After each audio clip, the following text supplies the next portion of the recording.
Hello,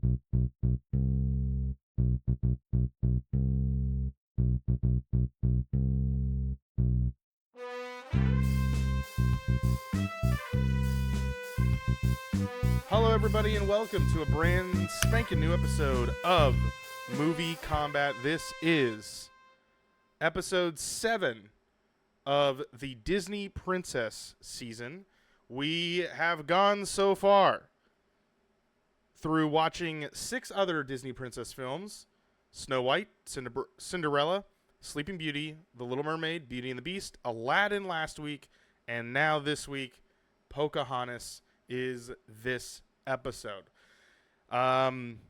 This one was an interesting one because of just how different the 90s were compared to now. I'm not saying that some of this stuff wasn't already risque to do in this movie. People have gripes about Pocahontas. They say it's just, it's not like how the other one is, or like how real life Pocahontas had to deal with, and how all this stuff had to do. This is a complete review because I've never seen it until now. Oh, really? So you've never seen this? Okay. Yeah, it's interesting film because a lot of people will brutalize this movie because of the fact it takes based around a person that actually existed, and Disney went with a route of kind of telling the story of Pocahontas in a way that wasn't necessarily to the truth, but went more towards taking iconic Native American and using that character to represent this like unification of these two different sides of kind of a, I mean, well, I don't know. I want to say it just deals with racism. Obviously, that's like the main overall brush stroke of what this deals with from the British side. There's several racial slurs that are thrown towards the Native Americans. The song "Savages," though, was on both sides. It was interesting, and I actually, like, when you watch the film for what it is, like now, and you watch the film and you actually give it the time of day to pay attention to what they are saying, it's very interesting of just that song, for example, Savages, is singing on both sides. So there's one that's using it as more of a racial throw to the Native Americans, but then the Native Americans are singing it as they are that way. Like the British are savages because they're actually coming here and they're taking our land. So it's a very interesting, just fascinating song. And I'm trying to think of like the actual word that I'm trying to say for it, but watching it like now as a like viewer of 2025 and as an adult, because I haven't seen this in a long time. Hey, how's it going? I actually did enjoy this movie in a lot of ways. I think artistically the movie is beautiful, animation wise. There's just a lot of animation in this that is very cinematic. There's widescreen shots of artistry that is just beautiful in this movie, with obviously a song called Paint with All the Colors of the Wind. Like, that is very clear that there is some amazing color work that is used in this movie. And yeah, it's definitely a interesting one where the end of the movie, obviously, our John Smith character, which is played by Mel Gibson. I don't know if you recognized his voice. Mel Gibson is who plays John Smith. The princess and the love interest do not end up together at the very end. They separate. John Smith goes back to Britain because, as the story is said, that he needs to go back and actually get his wound cleaned out. Which, to be fair, like, I would think logically that guy is probably gonna die on the ship because there's no way they're gonna keep him alive long enough for them to get across the Atlantic, to get him to a doctor, to get him out of the thing. I don't know really why they went with that, but to suspend your disbelief, this is just fine. Because I think it signifies to this person now, John Smith now realizes, again, in the very beginning of the movie, he's known for fighting Native American like tribes. Like, he has gone and fought these people, not this tribe specifically, but he has actually done it because he says that he has, and he has these pre-notions, is that what it is, of like them being evil. And when Pocahontas has the ability now to speak English, when she has because that's the other thing, this movie doesn't have, like, it has magic, but they really do not focus on it compared to like Aladdin and Cinderella and Sleeping Beauty and things like that. It's subtly used to forward a story, to allow a bridging of how does Pocahontas communicate with John Smith in a little amount of time, because we don't have time for her to learn English and do things like that. It's just power of the wind, basically, and the tree. Yeah, pretty much. And the mysticism of it allows of the winds allows her to open her mind, open her heart, or something like that. I can't remember what they specifically said. To allow her to understand what he's saying, which then allows Pocahontas to speak English, and then later in the movie, the winds allow the chief to speak English as well, because as you can tell at the very end, the wind blows through, and then that's kind of signifying that now he has the ability to speak to them and speak to the British soldiers. So the magic is used just as a like patching point of, it's a kids movie. Our point is to tell them about differences in skin color, essentially, and to not judge people based on that. They don't need to talk to you about how she has to learn English and how she has to go through these whole things of like trying to understand what John's saying. We don't care about that. It does not matter. The point of the movie is this. And looking at Pocahontas' IMDb score, it's very, very low considering of what this movie has to offer. And I think that the movie itself just gets brutalized again, like I said, because of people look at this as like, it needs to be real. It needs to have, Pocahontas' life was not like this. That doesn't matter. Like, it's an American princess. So how do you do that? Who are you going to pick? You could pick any Native American if you really wanted to. You can. They didn't want to. They wanted to pick someone that had a very famous name. And because you now know Pocahontas, you went and probably researched it. Otherwise, you probably wouldn't have done it. Like, Disney brought a lot of eyes to Pocahontas. So I'm not saying that what they did was 100% correct, but they don't need to do it because it's a children's movie. They don't need to talk about the dark times of how this happened. That's not the point of the movie. The point of the movie and the lesson to learn is, do not judge people by the color of their skin. That is the whole premise of this movie. And it gets so bad. People die in this movie, which, again, is a pretty risque thing to do in a Disney film, because humans dying, like on screen, being shot, that's a pretty crazy thing to do. But 90s Disney was a wild west. It's a reason why it's called the Renaissance era, because they weren't afraid to tell stories to children that can get serious. This movie is deep and it's very serious. And to me, let's see what sorry, I need to see what Fresh is saying. The raccoon and the hummingbird was the fire duo. Yeah, they were. If it was real, she was 12, and I don't think they can.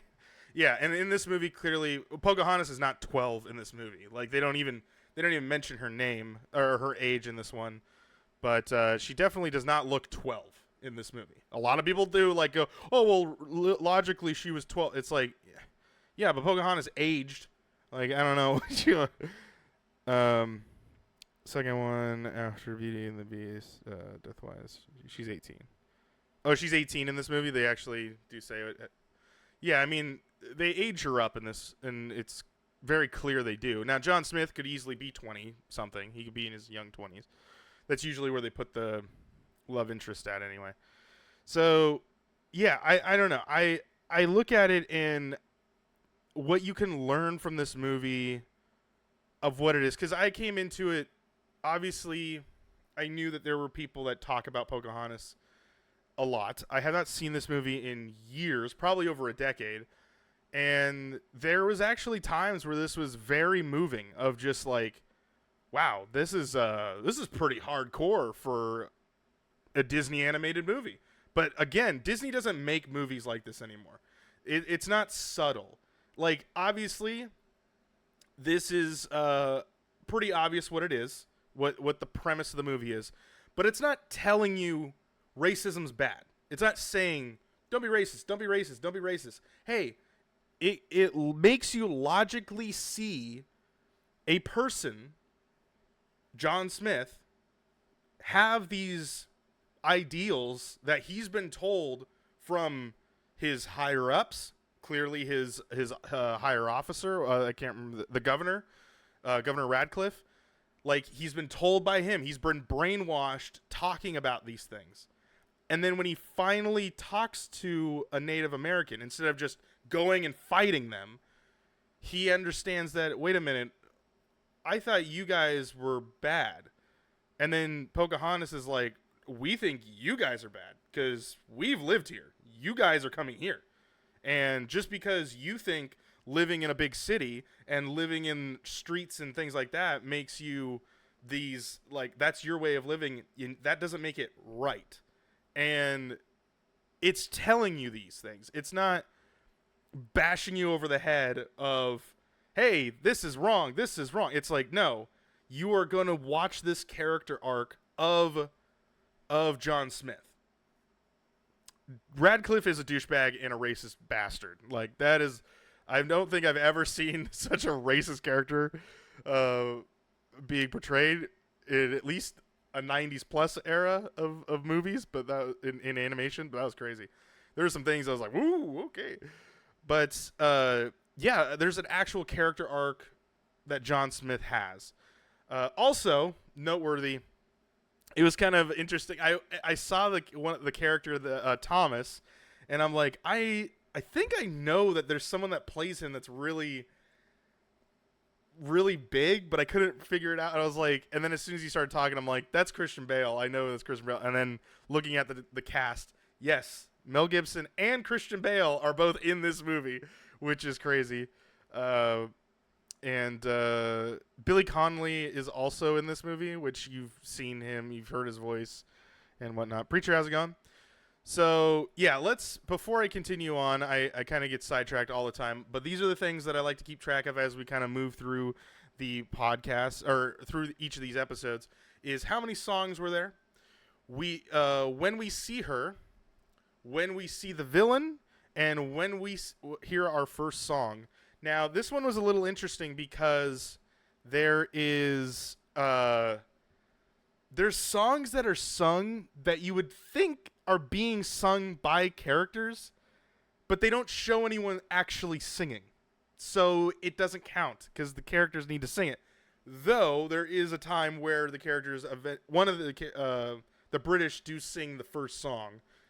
But when the Native Americans are introduced, there is a song that plays, but none of them are actually singing the song. They are just doing normal, like, everyday work while the song's playing. So I didn't count that one.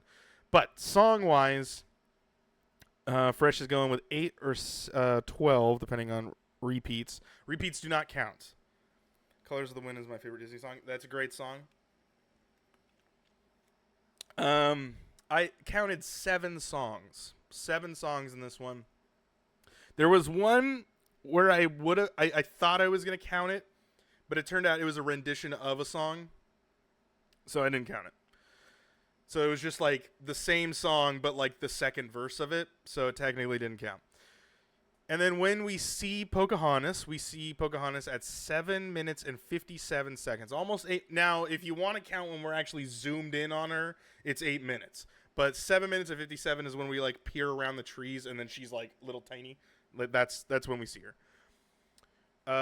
When we see the villain, we see the governor, who I consider the villain of this movie, which it's very obvious that he is a minute and 22 seconds into this movie.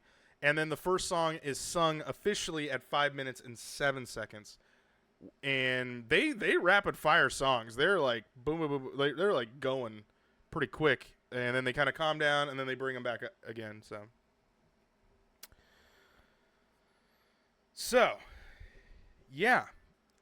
Going back to Pocahontas, I actually really enjoyed it. I think that there's a lot that this movie does right. Could they have picked really anybody?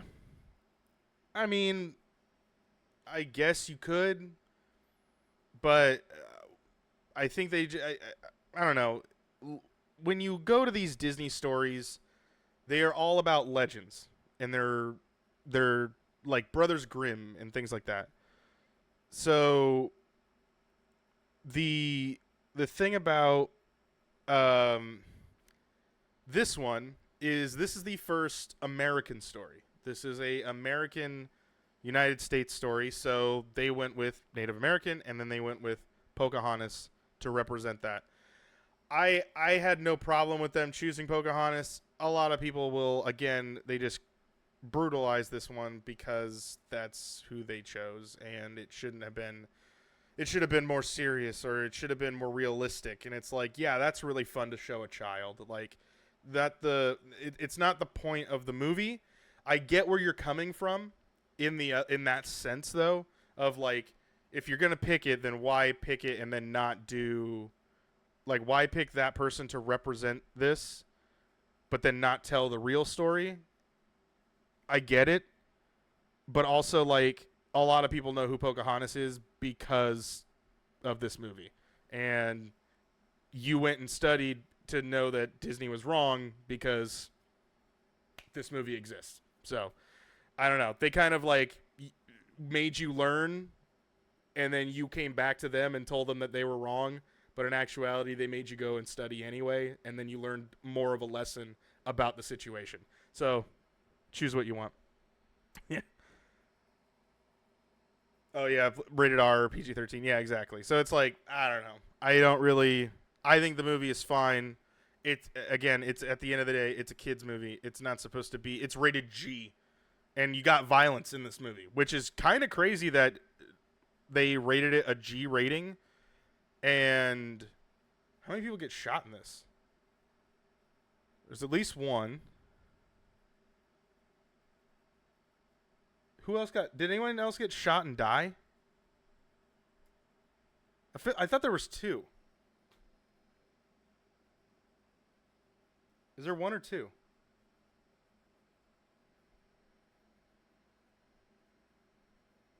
Maybe there's just one. But, yeah, I mean, there's a lot of lessons in this movie. Very serious. But survived, yeah. Yeah. So I don't know. To me, I feel like this movie is very beautiful, from the animation to the cinematic shots that they're able to do in the animation. I'm watching the clip from Paint with All the Colors, and it just is like the flowing of her hair and the wind, and the color palette they chose for this movie is beautiful. It's just a really good movie, and I think that there's a lot you could learn from it that I think new Disney could go back and try to learn how they structured this movie in telling lessons. You don't need to. Kids weren't an idiot, and even as a kid watching this movie, you know it's not the fairy tale ending that you have at the very end. The love interest gets shot and gets shipped off, and we have no idea if he survives. And Pocahontas, though, as a strong woman as she is in this movie, she at the very end goes, my choice is to stay here to build the relationship more between the British and the her tribe. So I don't know. I just think that this was a really good movie. And going into it thinking that I was going to be kind of mad about it. So I was very, very impressed. All right, let's head over into the IMDb corner and let's talk about some stuff in this. Now let's go to my favorite thing, taglines. These are the lines that get put on the movie posters to sell you what these movies are when you walk into the movie theater. So, number 1, an American legend comes to life. Okay, yeah, Pocahontas. People kind of knew who Pocahontas was, but didn't really know what was going on. And then the next one is Two Different Worlds, One True Love. Okay, it's very Disney and also gives the point of the movie. I like the two worlds thing, so it's not bad. It's not bad. All right. Again, cast, top billing. Linda Hunt. Wait, how come I know who that is? Oh, she's been in like a bunch of stuff.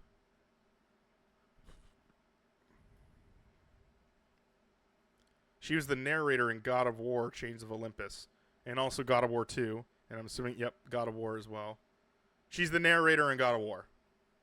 All of them. Except for the new one. She was not. Did she pass away? I don't think so. She's won 1 Oscar. That's kind of cool. She was in the first Dune. Wow, that was crazy. Yeah, she's been in a whole bunch of stuff. So, but that was the grandmother Willow. And yeah, so top billing was Mel Gibson, then Linda Hunt, then Christian Bale. So she actually got higher up on the list than Christian Bale did. Okay. Next, let's go to some trivia. In the first draft of the script, the character of Grandmother Willow was written as a male character who was the spirit of the river, Old Man River. Okay. The song Just Around the River Bend was written for the character to sing. Gregory Peck was offered the role, and as much as it pained him to do it, he turned it down because he felt the title character felt the title character needed a motherly figure to which to turn for advice. Soon the filmmakers agreed. Wow. So he talked himself out of a job. Gregory Peck, who is known for... Holy crap, that's the guy who plays Atticus Finch in To Kill a Mockingbird. I do not think he is alive anymore. Yeah, he passed away in 2003. But yeah, so he essentially said, hey, this character doesn't have a motherly figure. Why don't you just make the grandmother Willow, like make something else that? Which is a great move because it does balance. Now thinking about it, if Pocahontas would have had the river telling her advice, then Pocahontas wouldn't have had any womanly influence into the story. She would have just had her dad, and then she would have had Old Man River. And Old Man River, to me, sounds like a very southern thing, where this takes place in the Northeast. So it just, to me, that was a way better choice, and I think made the movie... That could have possibly destroyed the entire movie. Okay. The Disney executives had all of the secondary animal characters, such as Miko and Flint, lose all of their dialogue in order to make this movie a bit more serious. That is true. This movie, unlike all of the other ones, because even Abu he does say words. Like, there is words that he says, and it's so that you understand what he's even gesturing to. Whereas this movie, this might be the first one. No, Snow White was. The animals don't talk.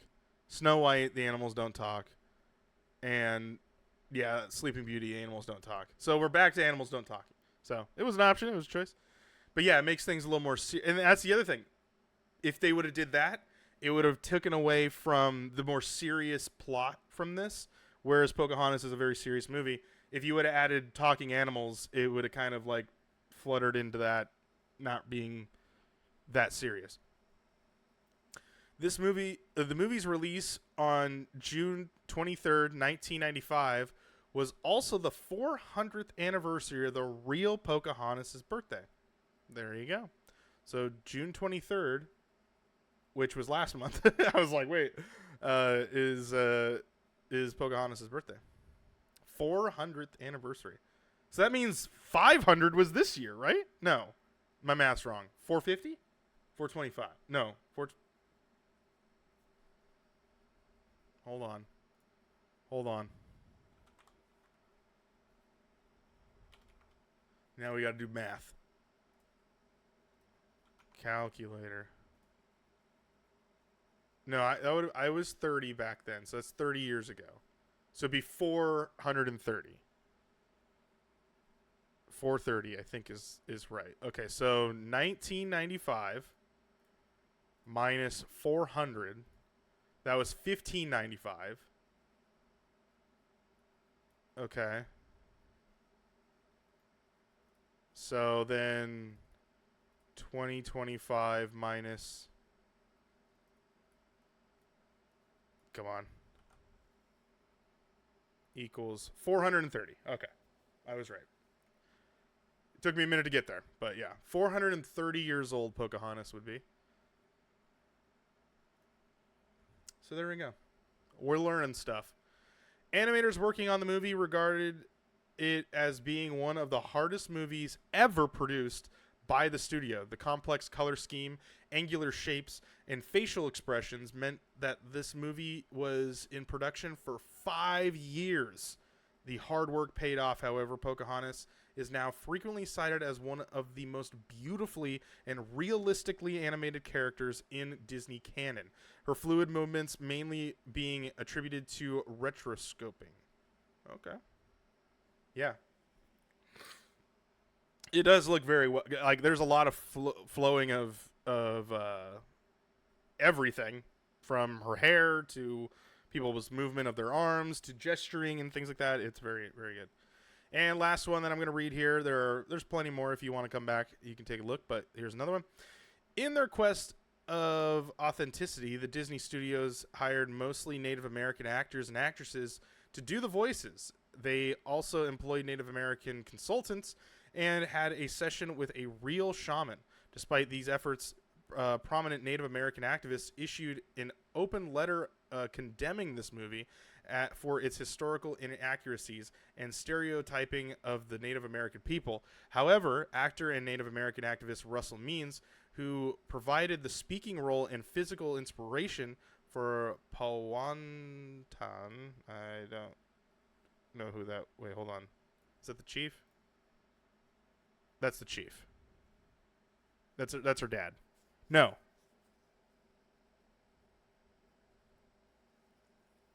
Wait, is that the guy that gets shot? Nope. My daughter speaks of the wisdom beyond her years. No, that's the chief. That's the chief. Okay, so the guy that played the chief, who provided the speaking role of physical, has referred to this movie in particular, the opening and beginning, the single best representation of American Indians that Hollywood has ever done, end quote. That was a quote from him. So there you go. It's a matter of how you look at it. I don't know. I just, at the end of the day, you either can look at it and not watch it and not take what it's trying to teach you in this movie about its lesson and just kind of run over it, or you watch it and you realize what they're trying to say in this movie. And that's where I'm going to go with that. I'm going to go with the latter. All right. Release was June 23rd, 1995, as we found out. Again, 400 years of Pocahontas' birthday. And country region, United States, as they all are. Let's see. Budget was $55 million, which is, I think, it's got to be the highest, right? I have not been keeping track. Snow White was the one that was closest, so let me take a look here. I mean, not closest, but it was the one that was here.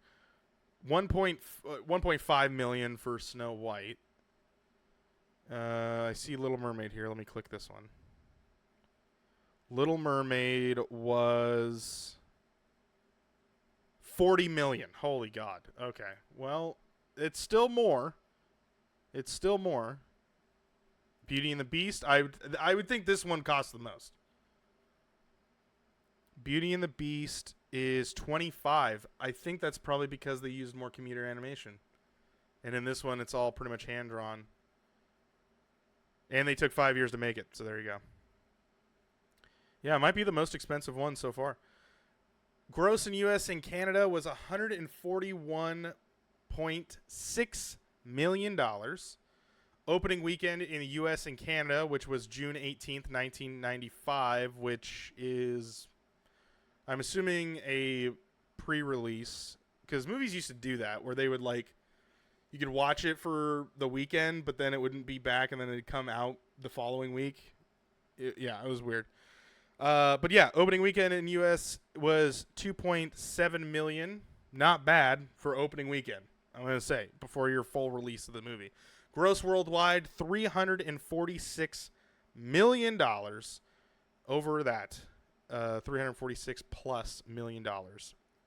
And runtime is an hour and 21 minutes, which is actually pretty short. It's not even in 90 minutes. So there you go. That is Pocahontas. You can feel free to check out the IMDb thing to look up some more fun stuff about it. So now we head into the review. Let's head over to what are we going to give this thing? For those that don't know, if this is your first episode of watching, we go based off of this review scale right here. And Fresh and Preacher are going to give us a review of what they are going to do. That will be the official PT review score. And then I will give mine, or PT Nation review score, and then I will give mine, which will be the official Primal Target score. So the thing about this movie is there's a big lesson in this one. You're trying to teach kids about essentially racism.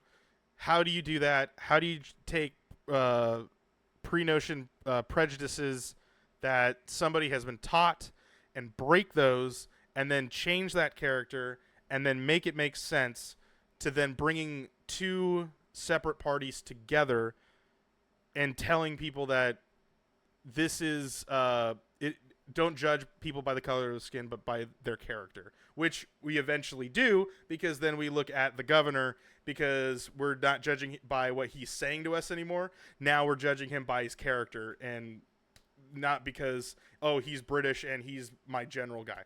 So, yeah. 10. Wow. It's very high. It's a very high score. But if that's what you guys say, I cannot argue with you. It is your guys' review. 10 out of 10 apparently is where Pocahontas is going to land. I don't know how that is going to work, because if you guys think that, then you guys have to think of the other ones, but that's totally okay. So 10 out of 10 based off the PT Nation. That's fine. To me, I don't think it's a 10. I respectively do not think that. But last week I gave Aladdin a 9.3. And I based that based on several other things, but not the same things. Like, yes, I'm supposed to compare Aladdin to Pocahontas, because that's how MovieKombat works. You're supposed to fight them against each other, and then is this one better than this one? And that's why we're ranking these the way we're ranking them. Is it better than Snow White, which I gave a 7? I absolutely think that. Is it better than Cinderella, which is an 8.1 based off my review? Yes. Is it better than Sleeping Beauty? I gave Sleeping Beauty actually a lower score, which was an 8, and Little Mermaid I gave an 8. I do think it's better than those. Beauty and the Beast I gave a 9, and Aladdin I gave a 9.3. Do I think Pocahontas is better than Aladdin?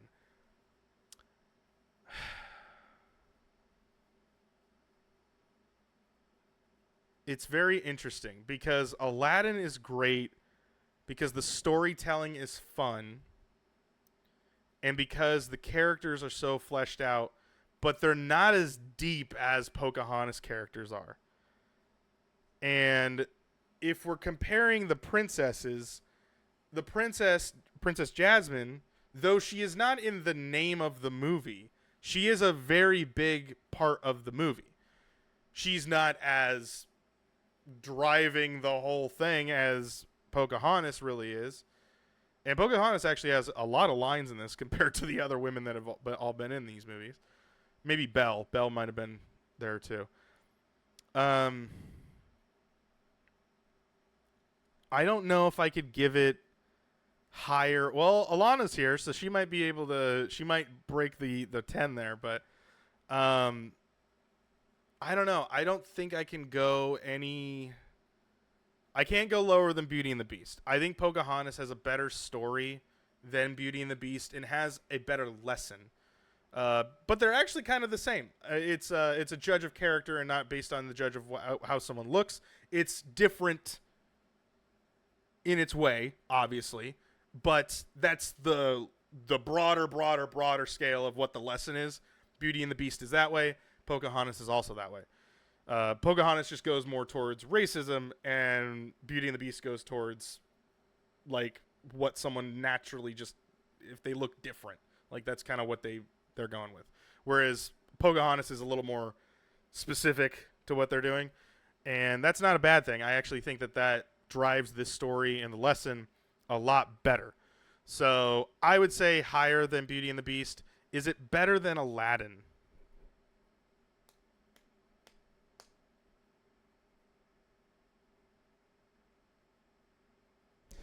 Yeah. Because Aladdin really doesn't have a lesson. It's just a fun movie. It's just an overall good, fun movie. Pocahontas is a real strong lesson. And with that, I'm going to go 1 point higher. I'm going to give Pocahontas a 9.4. I'm going to go 9.4 for Pocahontas out of 10. I'm actually glad we get, I haven't seen this movie in so long, and I'm glad that I actually enjoyed it a lot more than I'm actually glad I went into it thinking that I was going to just kind of go, it's a movie. But yeah, it was good. Okay, well, right now, what are you going to say, Alana? Are you going 9 or are you going 9.5? Because currently right now it's sitting at a 10. I'm not saying that it shouldn't. Again, these are based off of you guys. So, Alana, if you decide, you know what, screw it, give it a 10, then, okay. So, we have 10 plus 9.5. Oops. Divided by 3. That is a 9.8, which is still a very high score. And not that it doesn't deserve it. I think it's a great movie. Okay, well, that is going to be it for this episode of MovieKombat, episode 7. Next time, we will be back. We are watching Mulan, which I have been looking forward to because I have not seen Mulan in a long time. And I have a feeling this movie, I do have a really high bar for it because I watched Mulan a lot as a kid. So I'm very excited. We're getting into more modern movies. We're still in the 90s. We're still in, I think Mulan's 98. I don't really know. I'd have to look it back up again. But yeah, and then we go into Princess and the Frog. Oh, yeah, so after we go to Mulan, we don't get a princess movie for a very long... We have a very big time gap. And then we get Princess and the Frog, which is the last 2D animated movie that Disney actually did, which is...